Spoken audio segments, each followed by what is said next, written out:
evaluar un poco los programas de prevención que existen en nuestro país y unas breves conclusiones de lo que voy a dictar.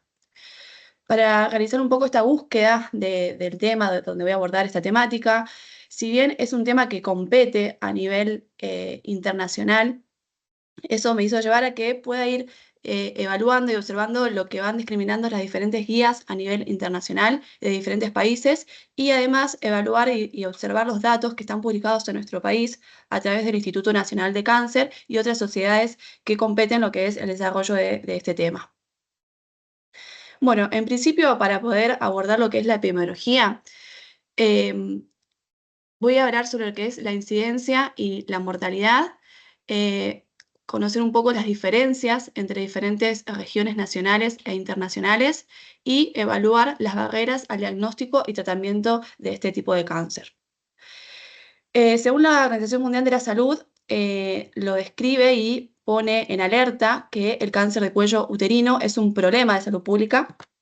Esto es una frase que se viene repitiendo por ahí a lo largo del tiempo y según los últimos datos del año 2022, publicados por Globocan, si bien son estimaciones, ubicamos el cáncer de cuello uterino en un cuarto lugar en orden de frecuencia, con una incidencia estimada de 672.000 nuevos casos en el año 2022. De estos casos hay un número que es casi la mitad, que es 348.000 casos diagnosticados de muertes, donde estos casos de muerte se puede observar que el 90% de la población se había ubicado en los que son países de ingresos bajos y medianos. Por otra parte, si lo comparamos con los datos anteriores, que fueron en el año 2020, este número sigue siendo similar o incluso un poquito más bajo. Y se puede diferenciar que la incidencia va a diferir un poco si la comparamos en países menos desarrollados, donde la incidencia va a ser de 15,7 cada 100.000 habitantes, con la mortalidad de 8,3. O sea, podemos decir que la mitad de las pacientes diagnosticadas fallecen. Diferente a lo que ocurre en países de mayor desarrollo, que si bien se siguen diagnosticando este tipo de neoplasia, vemos que hay una incidencia de 9,9 cada 100.000 habitantes, pero la mortalidad va a ser un tercio de estas pacientes diagnosticadas. Y bueno, comparándolo un poco con otros lugares a nivel mundial, vemos que en orden de frecuencia, Europa ocupa el sexto lugar y el sur de América el tercer lugar. Si lo comparamos con las regiones de África, en África se ubica en segundo lugar y en el sur de América nos ubicamos en tercer lugar. Respecto a la mortalidad, comparándolo con las otras regiones, vemos que el sur de América se ubica en tercer lugar y lo que es Europa, ubicándose en lo que es el sexto lugar. Respecto a la mortalidad en Argentina, se puede observar que este tipo de tumor es el cuarto en orden de frecuencia respecto a la mortalidad a nivel de toda la población femenina general. Pero si englobamos las mujeres de menores de 49 años, vemos que se ubica en un segundo lugar en orden de frecuencia. Por otra parte, según los otros datos de 2022, se pudo observar, según las estimaciones de Globocan, que la incidencia fue de 9,4 cada 100.000 mujeres a nivel de mortalidad, con 2.222 defunciones. Si bien el diagnóstico de esta neoplasia se da en mayor medida en pacientes de mediana edad, vemos que la mortalidad aumenta a medida que las pacientes son más grandes. Se puede comparar, por ejemplo, que en pacientes que tienen 40 años, la mortalidad es de 18,2 cada 100.000 habitantes, diferente en pacientes mayores de 75 años, donde la mortalidad aumenta a 21,3 cada 100.000 habitantes. Por otra parte, hablando un poco de este diagnóstico tardío y que se desarrolla, se desarrolla más que nada en países de menor desarrollo, vemos que en Argentina también se puede observar un poco esta desigualdad con lo que respecta el acceso al sistema de salud y vemos que si hacemos un promedio de todas las provincias a nivel nacional, sería de 7,5 cada 100.000 habitantes, pero esto difiere mucho de lo que son las provincias del norte, con lo que es, por ejemplo, la ciudad autónoma de Buenos Aires. Si nos ubicamos a las provincias del norte, como Formosa, la incidencia se acerca a lo que es 18 cada 100.000 habitantes y nos estaríamos acercando por ahí a países de menor desarrollo ubicados en África y si nos ubicamos lo que es la ciudad autónoma de Buenos Aires con una incidencia menor a 5 cada 100.000 habitantes, nos podríamos ubicar con lo que son países europeos o con mayor accesibilidad al sistema de salud. Bueno, este gráfico, que son los datos publicados a nivel mundial desde 2002 a 2022, vemos las tasas de mortalidad, cómo se mantienen, si bien es un promedio de toda Argentina, a nivel del tiempo, sin modificarse las curvas ni en mejoría ni tampoco peoran, sino estamos en el mismo lugar. Vemos que estos datos y estimaciones reflejan que para el año 2003 la tasa va a seguir aumentando y también va a aumentar los casos de mortalidad. Pero bueno, se pudo observar que en la provincia de Jujuy, que fue una de las provincias del norte donde se hizo bastante aplicables las campañas de prevención y de políticas sobre lo que es el screening y la utilización del test de HPV, fue una de las provincias del norte en el cual se pudo ver reflejado que las tasas de mortalidad disminuyeron con el tiempo respecto del 2002 al 2020. Por otra parte, este tipo de tumor tiene una alta incidencia debido a que la tasa de supervivencia a 5 años general es del 66%, y esto va a ir de la mano y relacionado, depende al estadio de la enfermedad en el momento en que se diagnostique. Y vemos que la supervivencia a 5 años en pacientes con un estadio localizado va a ser del 92%, diferente a que cuando la paciente se diagnostique esta enfermedad de forma distante, donde la supervivencia a 5 años va a ser del 17%. Y bueno, según los registros institucionales de tumores de Argentina, se puede observar que, bueno, a nivel mundial, el 35% de los tumores se diagnostican de estadios 1B, 2 y 2B, pero en países en desarrollo se estima que el 70% de los diagnósticos son en estadios avanzados. Y respecto a los datos de Argentina, que los últimos son entre 2012 y 2018, hay un gran porcentaje en el cual no tenemos datos, que es entre el 35%, y que el otro 35% se pudo evidenciar que se diagnostican estadios avanzados. Y observando y evaluando un poco las causas de por qué la paciente se diagnosticaba en estadios avanzados, se pudo observar, evaluando el tiempo en meses, que el tiempo que mayor demoraba la paciente era entre que presentaba el primer síntoma hasta que consulte al médico. El tiempo menor, que era menos de 2 meses, era desde que consultaba al médico y se hacía el diagnóstico, y el segundo tiempo mayor era desde que la paciente tenía el diagnóstico y accedía al tratamiento, que era un promedio de 4 meses. Y bueno, en este otro registro se pudo ver que la supervivencia a 5 años en Argentina era del 26%. Y bueno, para terminar un poco lo que es la epidemiología, ahora voy a mencionar los factores de riesgo, voy a evaluar cuáles son más frecuentes en la población, cuál es el rol de estos factores en el desarrollo de esta neoplasia y si se pueden modificar algunos de ellos.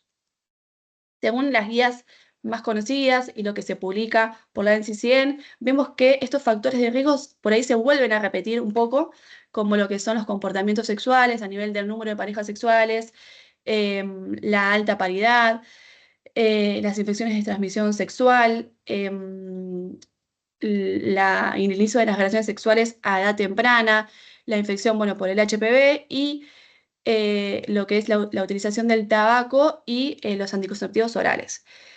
Y bueno, acá yo hice una salvedad, la verdad que me gustó cómo lo pude mostrar la Sociedad Internacional de Ginecología, en el cual los presenta como factor de riesgo la ausencia de vacunación contra el HPV, la ausencia de detectar estas lesiones preneoplásicas o el diagnóstico de cáncer de cuello uterino de inicio temprano, los antecedentes de la paciente de estas lesiones, la inmunosupresión y el tabaquismo. Porque creo que estos por ahí son estos factores de riesgo que nosotros podemos incidir y por ahí podemos tener acceso, digamos, a modificarlo en lo que es nuestra campaña y acceso dentro de del sistema de salud. Según la Organización Mundial de la Salud, un sistema inmunocompetente, una paciente que tenga un sistema inmunocompetente va a desarrollar el cáncer en 15 a 20 años a partir de una lesión de alto grado, y en pacientes inmunosuprimidas el tiempo de desarrollar la enfermedad será significativamente menor, entre 5 y 10 años. Respecto a la etiología, que como sabemos el precursor es el HPV, se pudo demostrar en esta revisión sistemática, en este metaanálisis, a nivel de Latinoamérica, que el tipo de virus 16 y 18 eran aquellos más implicados y que en Argentina se demostró que el 77% de los cánceres de cervix presentaban el subtipo 16 y 18. Y en este gráfico se puede ver del lado de la izquierda que Brasil era uno de los países y Colombia que tenían mayor incidencia de subtipo 16 y en el gráfico de la derecha, donde muestra el subtipo 18, vemos que tanto Brasil y Argentina eran los países más frecuentes que también demostraban que el subtipo 18 tenía alta incidencia.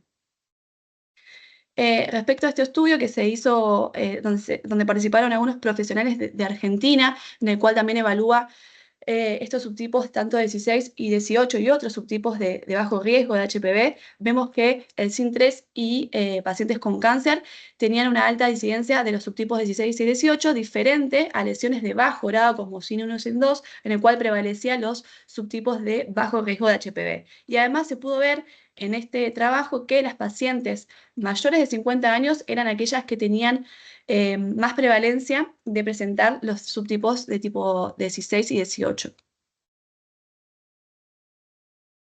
Por otra parte, se comparó los dos tipos de tumores más frecuentes, adenocarcinoma y el escamoso, y ver cuáles eran los más frecuentes en ellos. Se pudo ver que el predominante en ambos era el subtipo 16, pero sin embargo, en el subtipo histológico adenocarcinoma, vemos que el subtipo 18 era también más prevalente comparado con lo que es el carcinoma escamoso. Y respecto a la evaluación de la persistencia del tipo de HPV, vemos que la persistencia de la infección del HPV es el verdadero factor de riesgo precursor para el desarrollo de esta neoplasia. La mayoría de las infecciones se deberían aclarar en 2 años y que la persistencia se define como aquella infección que tarda en eliminarse más que el tiempo promedio de duración. Y en este trabajo en el cual evalúa justamente la persistencia, se puede ver que las pacientes que tengan un virus de HPV, digamos, positivo, el riesgo de desarrollar cáncer de cuello uterino a 12 años era de un 26% y respecto a los otros subtipos, tenían un riesgo bastante incrementado, como el subtipo 18 que era de un 19% y el 31 y 33%, pero vemos que si la paciente luego de este test positivo tenía un test negativo, este riesgo disminuía a lo que es un 3%. Y que además se pudo observar que si tenía 2 test de HPV consecutivos, tenía un riesgo relativo de presentar cáncer de cuello uterino a 12 años de un 47,4%.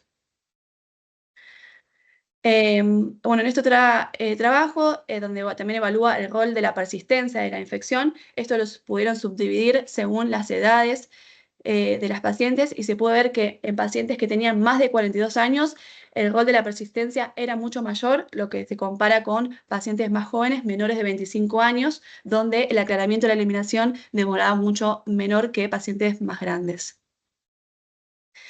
Y bueno, según las guías, la Asociación Española de Patología Cervical evalúa también el riesgo de progresión de las lesiones preneoplasias a lo que es el cáncer de cuello uterino, según las lesiones presentes en la citología. Se puede ver que una paciente con ASCUS y un test de HPV positivo tenía un riesgo inmediato de desarrollar cáncer de cuello uterino de 0,16%.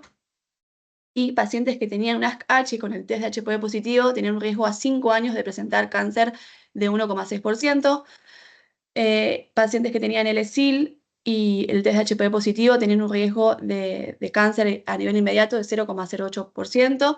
Y pacientes que tenían HSIL con un test de HPV positivo tenían un riesgo de desarrollar cáncer a 5 años de un 2,3 a 6%.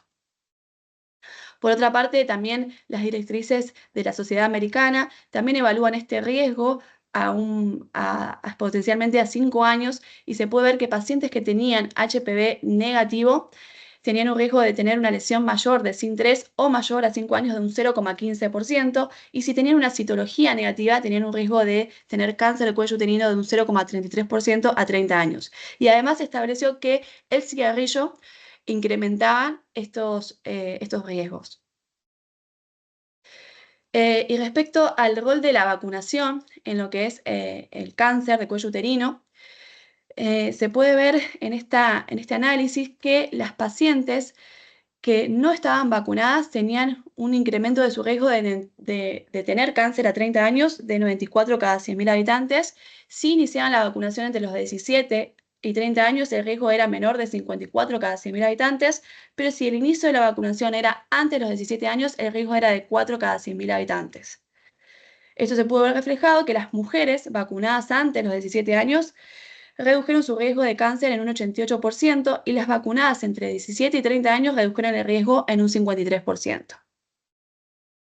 Respecto al otro factor de riesgo, que es el tabaquismo, en el cual se mostró asociación significativa, se pudo evaluar que el estado del tabaquismo, la duración y la intensidad tenían un riesgo 2 veces mayor de tener una lesión de alto grado y de carcinoma invasivo, y también se demostró que las pacientes que habían dejado de fumar por un tiempo más de 10 años, el riesgo se comparaba con la población general, y que el número de cigarrillos mayor a 10 tenían un riesgo relativo de 1,9 mayor de desarrollar cáncer respecto a la población general.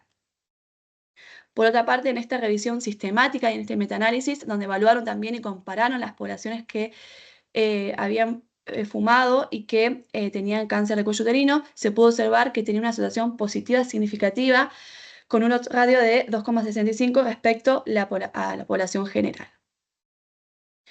Y bueno, por otra parte, la anticoncepción, las guías españolas evalúan si el uso de anticonceptivos hormonales van a implicar en el desarrollo de las lesiones preneoplásicas o favorecen al desarrollo de estas a una lesión mayor, y se pudo ver que la eversión de la zona de transformación es favorecida por el embarazo y el uso de anticonceptivos hormonales, donde la exposición es más susceptible a la integración del virus de HPV, y que estas pacientes, al no usar preservativo, facilitaría también la infección por el virus de HPV, y además las hormonas sexuales, tanto endógenas como exógenas, favorecen la expresión de las proteínas E6 y E7 presentes en lo que son los virus de HPV de alto riesgo. Y bueno, también los estrógenos van a contribuir lo que es la génesis del carcinoma. Según las publicaciones de Lancet, se hicieron bastantes revisiones sistemáticas para evaluar si el uso de anticonceptivos podían influir o no. Se pudo observar que el riesgo relativo en mujeres con HPV positivo dependía un poco de la duración del uso de la anticoncepción. Se pudo ver que en menos de 5 años de uso era de un 0,9 y en pacientes más de 10 años de uso el riesgo relativo era de 2,5 de desarrollar cáncer. Respecto a esta otra revisión, se vio que en pacientes usuarias menos de 5 años no tenían riesgo de desarrollar cáncer de cuello uterino, pero sí, cuando las usuarias eran más de 10 años, el riesgo aumentaba a 4,0,3. Por otra parte, en este otro trabajo también se analizó lo mismo y lo compararon con el tiempo de duración, y se pudo ver que el riesgo de carcinoma invasivo aumentó con la duración del uso para 5 años o más versus versus la paciente que nunca había usado, y que disminuía el riesgo después de suspender la anticoncepción a los 10 años una vez que había suspendido 10 años de la anticoncepción, se igualaba a lo que son las pacientes que nunca habían usado estos anticonceptivos. Por otra parte, también evaluaron si la utilidad de otros anticonceptivos como la progesterona y el DIU de cobre tenían alguna implicancia en lo que es favorecer el mayor riesgo de desarrollar esta neoplasia, y no se vio asociación con la utilización de progesterona y DIU de cobre. Y bueno, por otra parte, evaluando un poco otros factores de riesgo como las enfermedades inmunosupresoras, vemos que se puede desarrollar que HIV-Sida, lupus, los trasplantes de órganos, la enfermedad inflamatoria intestinal, esclerosis múltiples, artritis reumatoidea, inmunodeficiencia primaria, los factores nutricionales se relacionaban exponencialmente con mayor riesgo de presentar carcinoma y una progresión más elevada respecto a pacientes que no presentaban esta enfermedad. Se relacionó más que nada con las pacientes que están en tratamiento con inmunosupresores como la ciclofosfamida. Respecto a lo que es el HIV, se demostró que en 2018 se estimó que el 4,9% de todos los casos a nivel mundial fueron atribuibles a lo que es HIV. Más que nada esto se demostró en países de África, en el cual los casos en la región africana por sí solas representaron el 85% atribuibles a lo que es el HIV. Y se pudo ver que tenían un riesgo de 7 veces mayor de desarrollar cáncer de cuello uterino en las mujeres que viven con HIV en comparación con la población general, aumentando este riesgo relativo de un 7,64. Respecto a los antecedentes sexuales, si bien hay muchos trabajos, las poblaciones estudiadas son, digamos, más pequeñas, se pudo discriminar que el riesgo, tanto para adenocarcinoma como para el subtipo, para el tipo histológico de escamoso, estaba relacionado con el número de parejas sexuales a lo largo de la vida y de forma independiente con la edad de la primera relación sexual. También se pudo asociar que había mayor riesgo con la alta paridad y con la edad temprana del primer parto. También se pudo ver que tenían 2 veces de riesgo mayor de presentar una lesión de CIN3 o de carcinoma invasor en mujeres que tuvieron su primera relación sexual antes de los 16 años. Y se demostró que tener 10 o más parejas sexuales a lo largo de la vida tenían un riesgo significativamente 3 veces mayor, y que la primera relación sexual temprana se asoció a un mayor riesgo, y que las mujeres con partos múltiples también tenían riesgos elevados de esta neoplasia. Respecto a las infecciones de transmisión sexual, se pudo observar que la inflamación del cuello uterino asociada a algunos microorganismos se relacionó con el desarrollo de lesiones cervicales, que el virus de herpes simple tipo 2 y clamidia causaban un daño en lo que es el ADN, favoreciendo la integración y la persistencia del virus de HPV a nivel cervical. Por lo tanto, se demostró que tenían un riesgo relativo más alto, tanto en clamidia, pero esto se demostró para el tipo de cáncer escamoso sin tener diferencias en lo que es el tipo de adenocarcinoma. Respecto al rol de la flora vaginal y la microbiota, se puede ver que la disbiosis de la microbiota puede conducir a un crecimiento excesivo de los patógenos oportunistas y desarrollo de lesiones intraepiteliales, que la disminución de los lactobacillus genera un entorno proinflamatorio, aumentando la expresión de los genes E6 y E7 del HPV, dando lugar a una proliferación de las células malignas. Si bien sabemos que los microorganismos presentes en la flora vaginal son varios, los dominantes son los lactobacillus y específicamente 4 especies de los lactobacillus, que es el Crispatus, iners, gaceri y Jenseni. Por lo tanto, un desbalance de estos lactobacillus va a favorecer al desarrollo de esta neoplasia. Vemos que el HPV vaginal es más elevado en mujeres con HPV positivo, y esto es consecuente a una disminución de los lactobacilos, en el cual se asocia a un 30% más de riesgos de lesiones preneoplasias, y también se asoció con la infección de Gardnerella vaginalis. Vemos que en las pacientes que tenían una elevación de los lactobacilos iners se asociaba con mayor persistencia de la infección de HPV y, por ende, al desarrollo de lesiones intraepiteliales.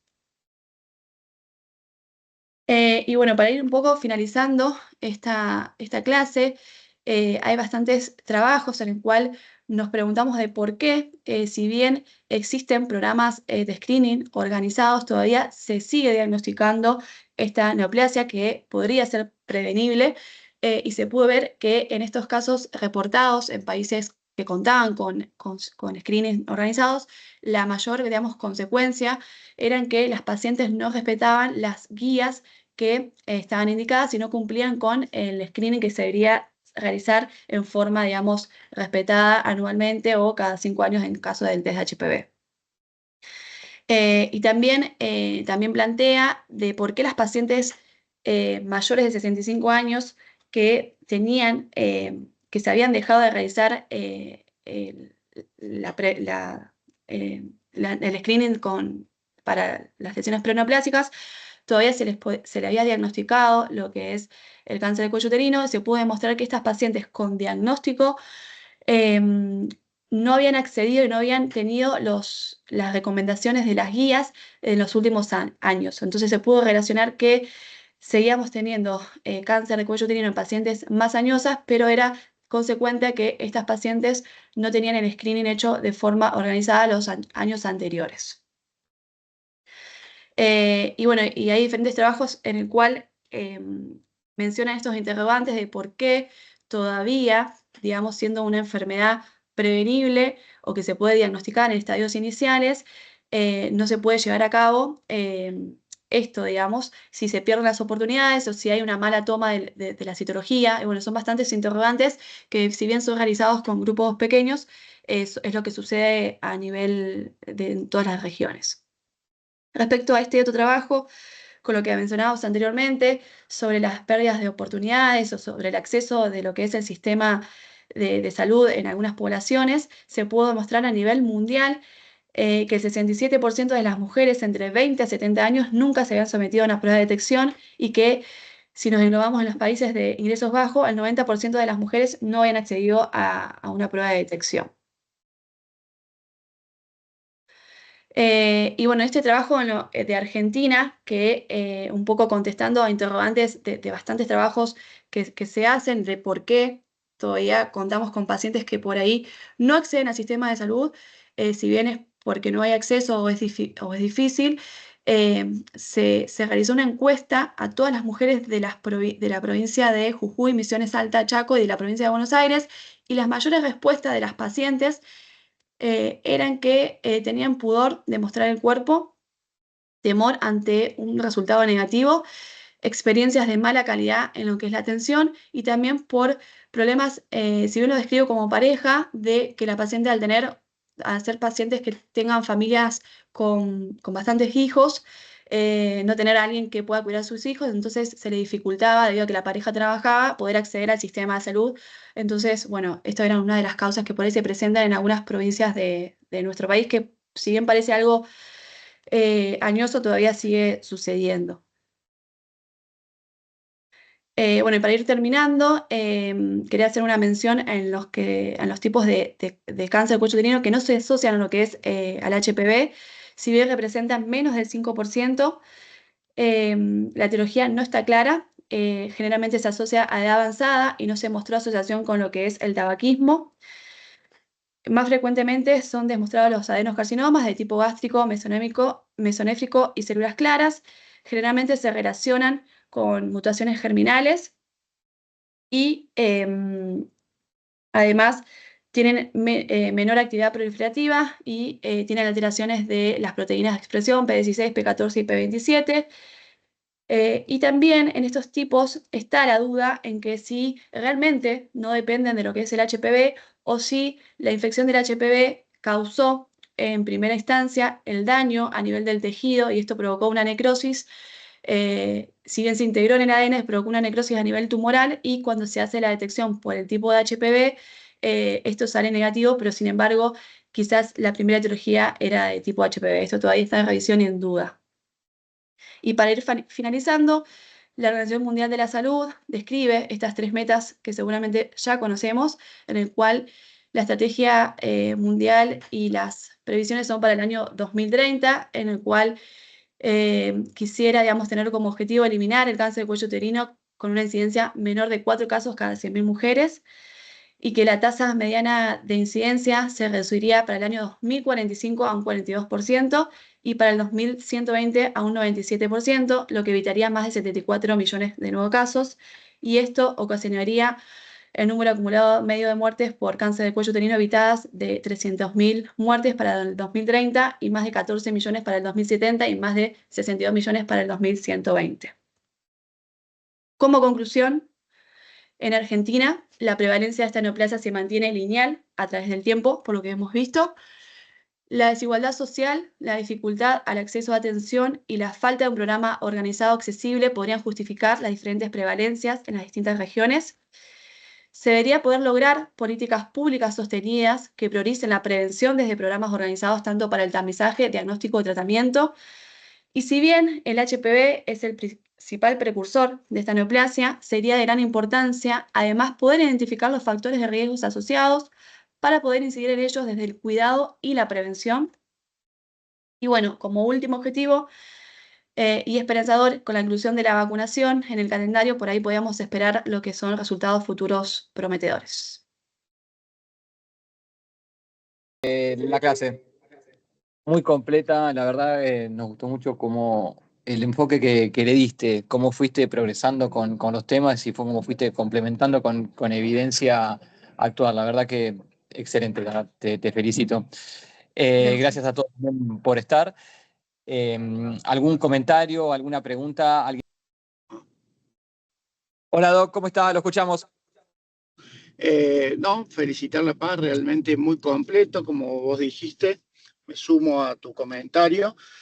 Y básicamente, desde lo filosófico, sigue siendo un cáncer de las lógicas y de las paradojas, ¿no? La lógica porque es el cáncer de la pobreza, entonces la pobreza trae aparejado, por ser tan compleja, cuestiones de muy difícil, que son muy difíciles de combatir, ¿no?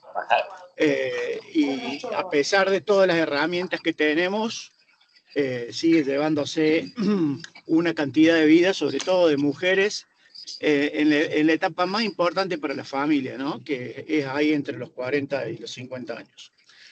Y de las paradojas, porque es el tumor más prevenible que existe.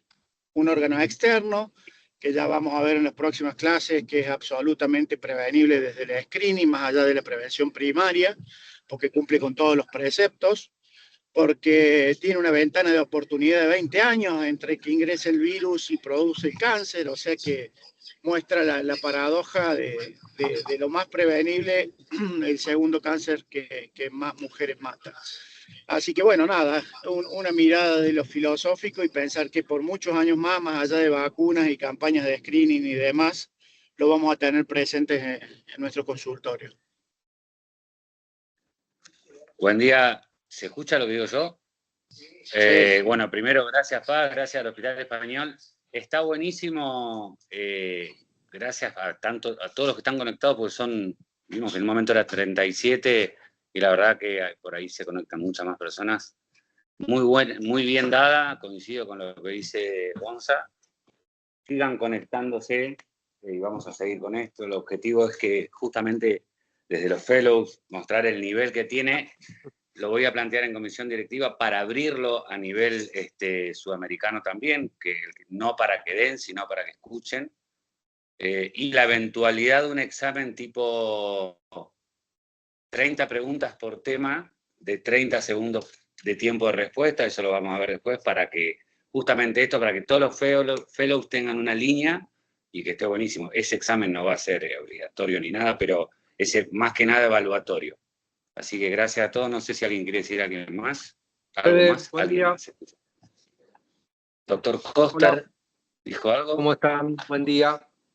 Yo para agregar un poco a lo de Paz, era que ella mencionó en el desarrollo algunas cosas que siempre lo hemos discutido, y es el hecho de que seguimos viendo pacientes con que después de los 65 años, los ginecólogos le dijeron que no tenían que hacerse más el control.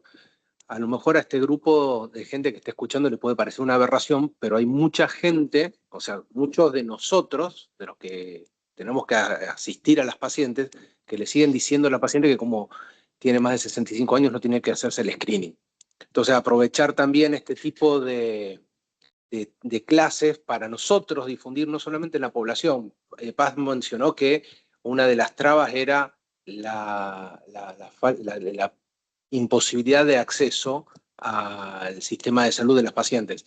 Y quizás otra traba dentro del sistema de salud de la que accedió es que si le dicen que no tiene que hacerse el estudio, estamos fallando nosotros. Entonces, aprovechar este pequeño grupo de gente que está interesada en difundirlo entre nuestros colegas, que también es parte de lograr mejorar esas tasas de detección.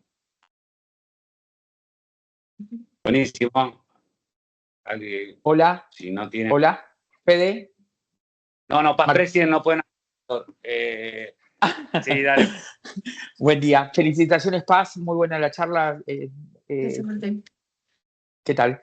Yo creo que tiene que ver también lo que está diciendo Jerónimo y lo que dijo Gonzalo, tiene que ver con lo que vemos, pero también hay una educación a la población. Ahora que las redes están tan de boga y demás, fíjense que si nosotros a la población más humilde o de bajos recursos ponemos, siempre me han escuchado algunas charlas de esta decir, ¿qué hubiera pasado si Evita se hubiera vacunado, no se hubiera muerto? Si Evita se hubiera hecho el Papá Nicolau, no se hubiera muerto, y si Evita lo hubiera operado un ginecólogo oncólogo, no se hubiera muerto. con esas tres cosas que uno le dice en una población general, la gente se dice, ¿cómo? Y fueron las tres cosas que hicieron con Evita, ¿está? Inclusive hicieron una publicidad mala que lo ocultaron, ¿está? Al contrario de Tita Merelo. Tita Merelo se hizo un Papa Nicolau, le encontraron una lesión preneoplásica, vivió hasta los 90 años, hizo campaña a favor del Papa Nicolau. Con todo eso que se lo transmitimos a los residentes, que es una boludez, creo que le damos mucha posibilidad a la población que lo entienda. La realidad es que la charla es muy buena y sigan adelante con estas charlas que son realmente enriquecedoras. Y felicitaciones, Paz. Gracias, Martín. Bueno, no, si nadie, le agradezco a todos por estar. Nos vemos el jueves que viene, que es el jueves que